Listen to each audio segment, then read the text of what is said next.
Hello, everyone. Welcome to The Reason We Learn. I'm your host, Deb Fillman.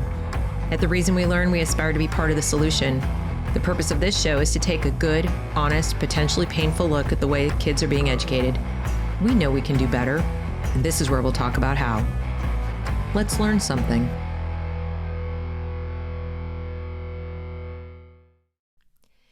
Well, today is January 6th, 2023, and I know a lot of people out there are looking at this as a day of remembrance, positive or negative, for something that happened in our political world. And people are spending a lot of time today talking about politics, talking about the quest for Speaker of the House. I'm not here to talk to you about any of that. Not at all. No, I'm here to talk to you about parenting. And in a weird way, it may have something to do with what we're talking about politically. I don't know. I mean, we know that culture is downstream from what goes on in our households and the family, and we know that politics are downstream of that. So in theory, what I'm about to talk about probably does bubble up to have an impact on what goes on in our political lives and in our country. But I want to address something I saw today on Twitter. I'm hoping to set up a Twitter space with the person who wrote it. I'm not going to call them out here because I think they were acting in good faith and I have some great ideas. So I'm not going to do that. I'm just going to reference the comment. It was, you can learn a lot about what's wrong with the world by watching how parents treat their kids. And on the surface, it seems the kind of thing you would read and go, oh yeah, definitely.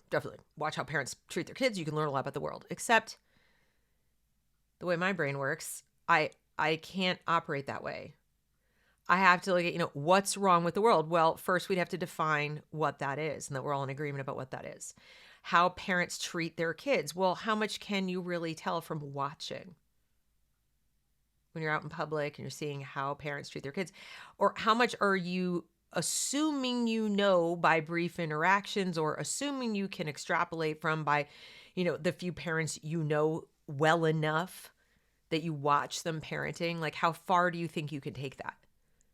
How globally do you think you can think about, for example, how your immediate friends treat their kids, or how the parents of your kids' friends treat their kids? And how many hours a day are you watching that anyway? And then, of course, being somebody who covers K through 12 school, how many hours a day are parents even parenting their kids? And that brings me to what got me a little fired up in interaction with this person.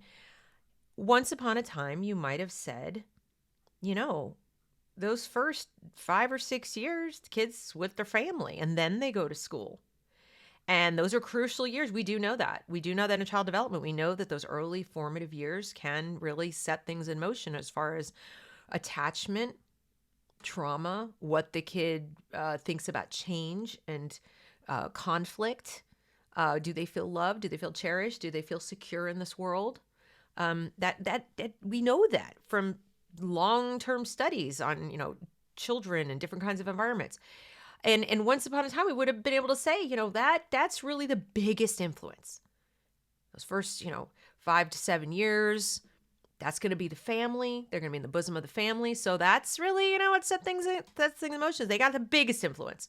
And then we've learned in the last 50 years, from also brain science and social science studies, decent ones, that once the kid hits puberty, roughly 11 or so, that it sort of flips. It goes from being, 80 to 90% the family to 40% pretty quickly. And the other 60% would be peers in the outside world, because these are the years when kids are spending more time with other people other than their parents.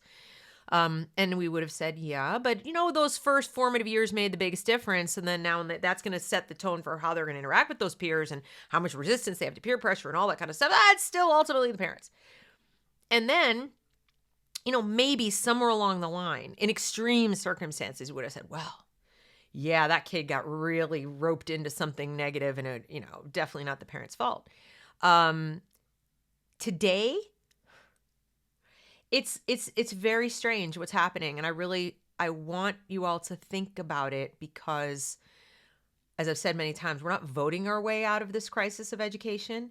There's not a policy we can adopt that's going to fix it. It has to be grassroots, and it probably has to start one family at a time. We're just going to have to do it individually. But I want you to think about, is it still true, or has it been for the last 30 years, let's say? Okay, from the time that people who are now parents of kids who are in grade school, from the time they were born to now. Let's just do that. Is it still true that the majority of children are in the bosom of their family for the first 5 to 7 years of their lives? No, it is not. Statistically, it is not. Statistically, the majority of children are in some form of daycare or preschool, often from the time they're an infant. So those formative years are spent with other people, okay? The very fortunate ones might have stay-at-home mom or whatever, and I don't mean fortunate like they're rich, the ones whose parents have said, no, I'm going to do it, whatever it is, whatever it takes, I'm going to do it, or grandma's going to do it, or auntie's going to do it, or somebody's going to do it, but, it's not going to be strangers, it's not going to be daycare. Okay. But we can safely say it's not the majority. So right out of the gate, the parents' influence is reduced from where it was before 30 years ago. And I would go back farther, but I'm just going to 30 years. All right. Now, is that place that parents are sending their kids, and has it been for the last 30 years, really eager to maintain the values of the household? Have they been like working hand in glove with parents to say, hey, we're just here to help you out and you're paying us or whatever the situation is, and we're not trying to be you. We're not trying to get between you and your kid or anything. Or has there been, and we now know, and I've shown you evidence, a concerted effort to actually break those bonds? Yeah. Have there been high profile people, including people in our government, who have said, your children belong to us and you can't be trusted? Interesting. Yes, there has been a concerted effort. Now, have parents been aware of that concerted effort until the last few years, until COVID? And even after COVID, most parents still don't know. I'm still meeting people every day who are like, I just rewatched your video. And so no, most parents didn't know, and most parents probably still don't know. We're not even yet at 50%, in my opinion, who are like awake to like, wait, they don't have my child's best interest at heart? Never mind have an agenda to separate me from my child, philosophically, if nothing else. Okay. So we've got the kids spending more time out of the home from the time they're born. We have the kids spending time with adults who are agenda-driven, and not just agenda-driven, but agenda-driven to drive a wedge between them and their parents values, and whatever good they might be doing at home in the time that they are at home with the parents to, help them develop good attachment bonds and a strong sense of self and feel really good about themselves and not other-centric or not insecure or not, whatever. Okay? Now, having been sort of like raised up to the point of puberty in that kind of environment, now they hit puberty where they're hardwired really neurologically and hormonally to orient to the outside world, to pull away from what ought to have been their family of origin so they can grow up and mature and go take care of themselves. But they're already predisposed that that's their family. So what was 60% before, and again, I'm not a social scientist, so I'm guessing at numbers here. I know it was a 60% before, so let's say it's 80% now. If you think that's too much, okay, 75. It's more. Can we agree it's more? Can we agree that the pressure of their social world, the community at large, has increased since the time when people my age, in their 50s or so, were young? Yeah, I like to think we can agree on that. Okay, so now we have the child from birth all the way through, 11, 12 years old, now they're going into puberty, oriented towards seeing their family or the authorities in their world, what they should be, what they should become, what they should think, what they should value outside the home. Okay? And we haven't even gotten to college. We haven't even gotten to high school. And now let's take that comment again. You can learn about a lot about what's wrong with the world by watching how parents treat their kids. Is it parents treating their kids to send them to daycare and school? Or is that just the thing that's become also part of this social pressure? Were the parents who now send their kids to daycare and school, were they raised to believe that that was a perfectly fine thing to do? Was that part of their socialization? Moreover, was that something that happened to them? I was a latchkey kid. I didn't go to daycare, but I was a latchkey kid. Okay. And I certainly went to school. So how many generations have the people who are now parents experience, how many generations have gone by where the experts, the government, the culture, the grandparents, and the grandparents before that set up a system that said, this is good. This isn't just neutral. This is how you treat your children well. Okay? You marry somebody, you're a woman and you can have a job now. Oh, good. You have a job, you have a career. He has a career. Oh, you make good money. You move to a good zip code, but you can get good schools. So you're in the zip code, you have a nice home. Your kid has a safe environment. There's not crime and drug dealers on every corner. They can go ride their bike or whatever, and they go to the good school. But to afford the good school and the higher taxes and so forth, of course, mom and dad have to work, but that's okay because daycare's not so bad. They play games. It's early education. It's preschool. We're teaching them their ABCs and how to read and all these things, and you're starting earlier. They're getting a head start. You know what? Let's even call a program Head Start. Let's do that. You're doing a good thing, mom and dad. You're not just keeping them home and away from opportunities to socialize and be socialized to the outside world. You're the one who's putting them out into the world. You're the mature parent. You're the good parent, giving your child an opportunity to grow and learn and make friends at an early age so they won't be weird. Those stay-at-home moms and those homeschoolers, they're coddling their children. They're depriving their children. They're keeping them strange. They're not going to know how to work in the functioning world. What are they going to do? You're the good parent. Yes, that was the message. I know, because I was a stay-at-home mom who pushed back on that, and it was not fun. It was not fun. I didn't have a whole lot of support. No, I didn't. Even here in the South, I did not have a lot of support from my fellow women, I had to go to the homeschool community to get it, but I had to drive like 40 minutes because people knew where I lived. Why would you homeschool? You live in a good school district. Your husband works hard, so you can live in that district. Why are you sending him? I would give my right arm for my child to be in that school. It's a magnet school for other people. Why are you isolating your children? And then I would say, well, I'm not. We go to this play group and we do these things and so forth and so on. And to be like, well, I mean, I guess, but they're going to grow up thinking that their mom doesn't have any ambition and doesn't have any this and doesn't have any that. They thought they were the good ones. That's also what they were told. That's how they were raised. They were raised that the good mom, the good parents, are good role models for their children of being so functional and mature and hardworking and, all the things. No, but women who went to work weren't told like, oh, why are you doing that? Not for a good long while now. Not for a good long while. Not since the late 60s. Certainly not since the 70s. So to look at parents today who are in their 30s, maybe 40s, and say to them that, well, see everything that's wrong with the world? That's how you're parenting your kids. I'm sorry. I'm not really quite there yet. I'm not. I'm just not. Are there parents who are emotionally immature, who treat their children like pets or fashion accessories, who project all of their dysfunction onto them and attachment problems they had as children?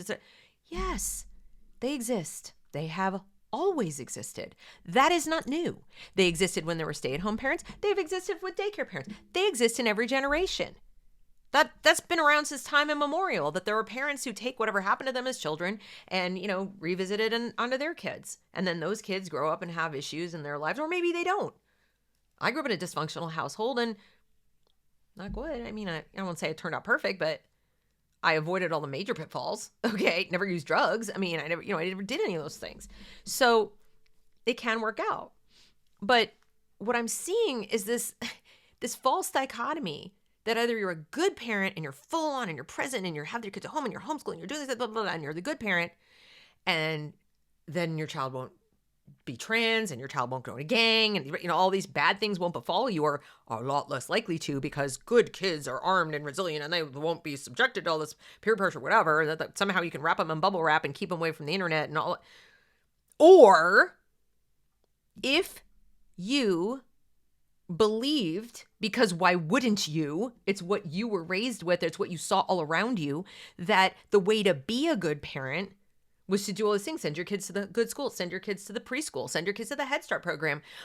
Trust the people who work in childcare. And, I have a PhD in early education and early childcare. And, well, you're just a maid, or you're just a whatever the person's job was that they thought was somewhat lesser than teacher. and they believed it. And we're now going to say they're neglectful? They're bad parents? It doesn't matter if I think it turned out that that was not the best decision in the end, because the people who were telling them how great it was were lying, were agenda driven, were manipulative, were exploitative, were leeches, grifters, and a whole bunch of other things. I'm supposed to blame the people who are lied to? No, I can't do that. First of all, I don't think it's constructive. So why would I do it? Secondly, it's not true. A good parent is the parent who is doing their level best, or what they think is their level best, for their kids. And you would like to think they would look at the results, they'd look at how their kid is feeling and how they're doing, and you'd say, like, okay, my kid's in trouble. I should do something differently, right? You'd like to think that that's how it would work. Okay, my kid's in trouble. I should do something differently. I'm sending him to school. Oh, you know what? I won't send him to that school. Maybe that'll fix it. But why do you suppose parents don't think that way? That they don't do that, they don't go, they don't look, they don't investigate what else they could do, and they don't find that either there's nothing else different where they could put their kids. They don't have all these choices you think they have. I mean, I think they could pull their kids out of school and just be home. But again, I was in a situation where I was literally precluded by court order from doing that. So what would you have had me do in that scenario? I was homeschooling, then I wasn't, because of divorce. After that, it was out of my hands. So I'm a bad parent because I couldn't make a choice. I tried so hard to combat the messaging that was going on in school and whatever, and failed most of the time. Not all of the time, but most of the time. And my kids were with me those formative years. So that's how I know that we're overblowing this in today's day and age because of the agenda stuff. I know personally. Now, my anecdote doesn't spread out across everybody, but neither does the, look, dysfunctional family, dysfunctional kid. We can extrapolate across all the dysfunctional kids. They must come from dysfunctional families. That's not good logic, because there are way more variables in there that you are not taking into account. So, I guess they're good at the good enough parent needs some support right now.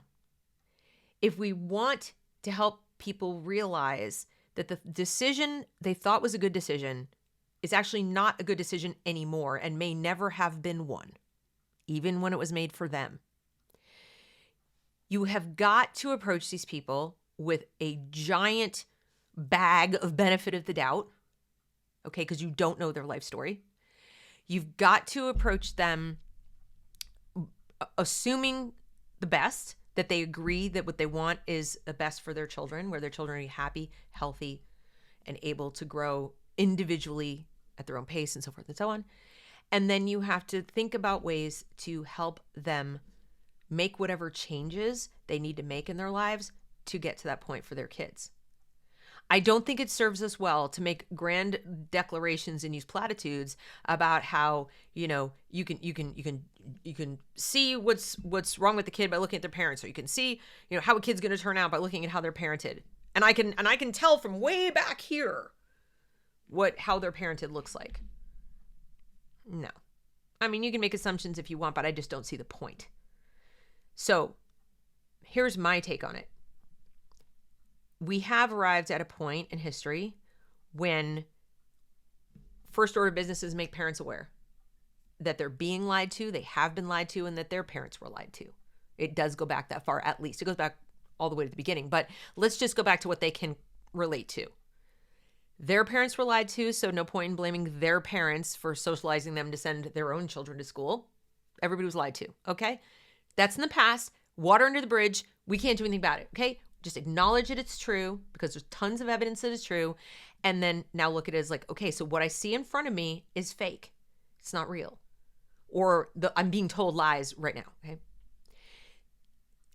Next, all the decisions they've made about how they're going to lead their lives and how they're going to raise their family and how they're going, all that stem from the decision to agree with the society that sending your kids to school is the good thing to do, need to be revisited. All of them. From what neighborhood you live in, what size of house you live in, what job you have, all of it.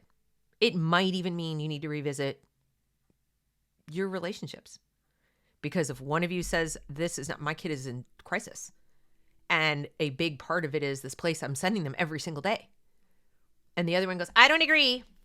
I'm not with you there. Nope. Want to keep sending them. You might have to revisit that too. Tough pill to swallow, I know, but you might have to do it. In other words, the definition of good parenting, once you become aware of what's actually happening versus what you thought was happening, is going to change. But there's still sort of a statute of limitations on, like how long you have to make those changes. It's not instant. I certainly wouldn't expect people to discover that this is going on and in the next month be like, okay, we're out. We got this. We're doing homeschooling. Some people will do that, but I wouldn't hold you to that. You person in my audience watching me now. I would just say, start accepting reality as it is. Start looking at the things you can change. And by can, I mean, dig deep. Dig deep. Whatever problem you think is going to arise out of making this change, fast forward 10 years to what your life might be like and what your child's life may be like if you don't make this change. So whatever's going wrong right now, quadruple it. Because that's the direction the progressive movement is going. So are you prepared to deal with that? Are you prepared to have people like me legitimately at some point say, maybe you have a role to play in how things turned out. I'm not doing that now. I'm not. I'm defending you. I'm saying I acknowledge that this has to be a grassroots thing, and it's going to take, it took over 100 years to get us to this point. And in your life, it took probably 30 years of constant drumbeat of this is the good parent thing to do. Probably going to take longer than 30 minutes for me to persuade you to change that entire paradigm. But that's what I think has to happen is I have to be persuasive. I have to convince you to look at the evidence and then reevaluate everything you thought you knew. So you reevaluate those decisions. What can I change? And then it's up to the rest of us who already have figured it out to be supportive. If we've already arrived at the conclusion, if we've already made those changes, if we've designed our lives around what we now know to be true, do not be smug. Do not look down on those people who are just trying to get there. If we really want the culture to change for our children who have to grow up in the same culture in the same country as the people who aren't making the change, then it would behoove us to be supportive. To say to those parents, I know there is cognitive dissonance and this hurts and it sucks. And if you want to scream and yell and punch something, a pillow, whatever, if you want to sit around and have a bitch session about it and strategize, and if you need help, ask for it. We need to show people that it's okay to ask for help. This isn't begging for charity. This is just saying, I'm in over my head. I'm not really sure where to start. I need some help. And then we need to make ourselves available. I'm not trying to guilt you. I'm just saying if it's in your rational self-interest as a parent who has figured it out to help a parent who hasn't. And you're never going to get there, and your kids are not going to grow up in a country that reflects these values if you just look at those parents and go, I don't know what's wrong with them. It's their fault. All their children's dysfunction, something they did wrong in their household. And I want to double back on that briefly, I hope. I don't want to be too long-winded about this, but I am just going to say something. The same culture that brainwashed generations of people into believing that a two-income family was the right way to be, was the best way to be, was, going to produce more ambitious, self-aware, personally responsible kids because they're going to see these great role model parents, and mom was going to be a role model, dad's going to be a role model, they're going to live in a nice house, going to be safe, they're going to have upward mobility, they're going to go to college, get a better education because both parents are working. The same culture that sold everybody that and that raised these parents and produced these parents also created the conditions that made doing all that harder. They made it sound like it would be easy. They made it sound like you just need a college education and you just need to work hard and you just need to do that and it'll all happen. Except it doesn't work that way. We know it doesn't work like that. It's not quite that easy. And believing the wrong people, and that's not a function of did I have good parents. Sometimes the sweeter and the nicer and the more wonderful and loving and supportive your parents are, and you feel so well adjusted, you go out in the world, you tend to trust people. Not every single person, but you tend to be a fairly trusting person.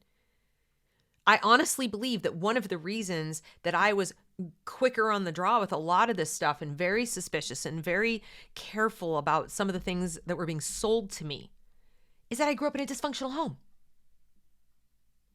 Because I was kind of hardwired to be skeptical, especially of adults. I didn't believe everything I was told. Et voila.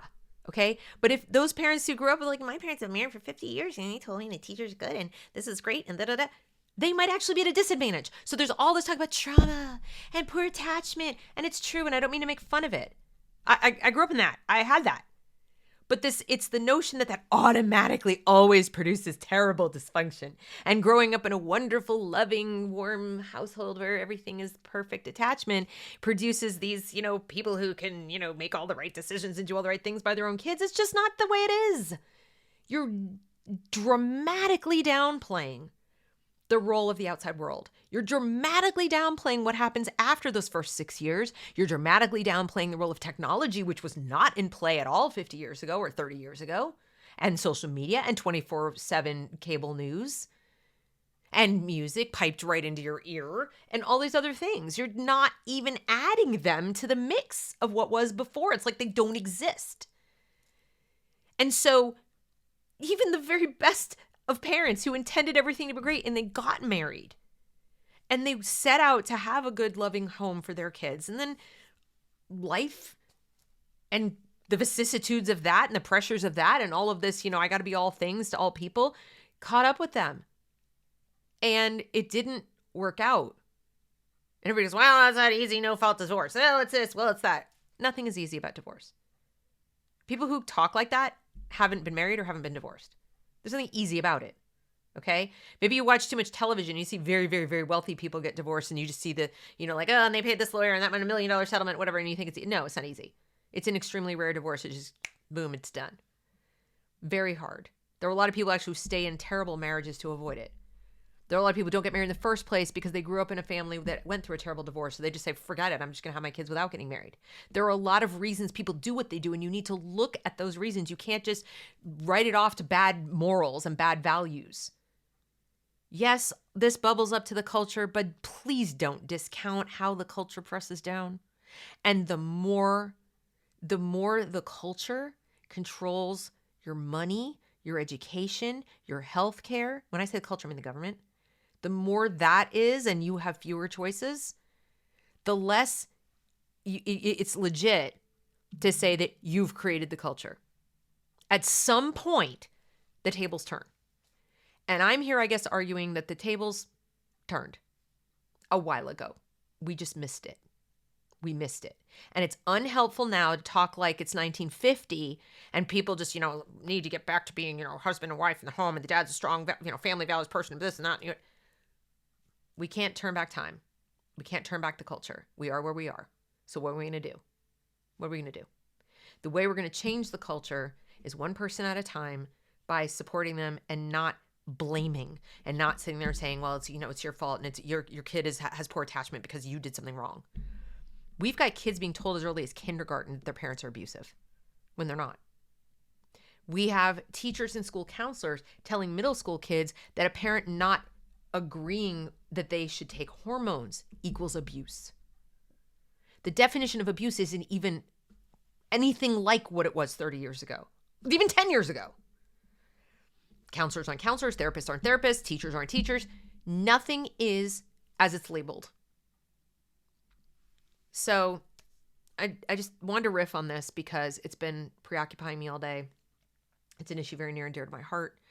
I would welcome anybody to discuss this with me further through Twitter or some other means. But I would just ask, please, if you're amongst the people trying to give advice to parents, consider or reconsider. Also, take a moment to study what we have learned in the last 30 years, not just about brain science, but behavioral science, and how important it is, that feeling of belonging and what it does to a child physically when they don't feel like they do, and how the people with the agenda capitalize on that. So maybe the worst you could say about us parents is that in all urge to be good parents, as we were told good parents behave, with all of this stuff for our kids, activities and school and preschool and everything, we forgot about belonging. We forgot about that. And for many of us, we didn't have it. I sure didn't. I had sports. So I think that was my saving grace, but not everybody's an athlete. So it's not that once upon a time people were more religious, or once upon a time mom and dad stayed married, or once upon a time, mom was in the home. It's that I think once upon a time, we weren't encouraged to completely outsource all of our needs to institutions or other people. And one of the main ones of those we seem to know instinctively when our kids are very small is that sense of belonging and closeness to a unit of some sort. The family unit, that would be ideal. And there are ways that comes across, but it doesn't have to be a mom and a dad, although that would be, like I said, ideal. You can create it other ways, but we didn't explain what that was. We talk about community, but remember too, the people in power said community was a school. Community was that. No, it wasn't. That's not, schools are not communities, they're networks. But we believed it. So that's about the worst you could say, is that we kind of forgot that part, or we undervalued it in our grandparents' lives. Whether it was a church, synagogue, Rotary Club, sports team, Boy Scouts, Girl Scouts, whatever. That might have been the thing that we forgot in our push to be the really good parents who helped our kids get the best education possible and have tutors and AP classes and lots of homework and sports, but not for the purpose of belonging, but for the purpose of getting a scholarship or getting into college. And nobody said these parents were being bad parents. Nobody would have said that. Oh, what great parents are so involved in their children's lives. So anyway, I just want to leave you with that. I wish you all a happy new year, and thank you for watching. If you want to have further discussions on this or any other topic, please join the community at my website, thereasonwelearn.com. I also have a locals, thereasonwelearn.locals.com, but I'm trying to do more on the website. And I'm also on Twitter at Deb_Fillman. And I will see you next time.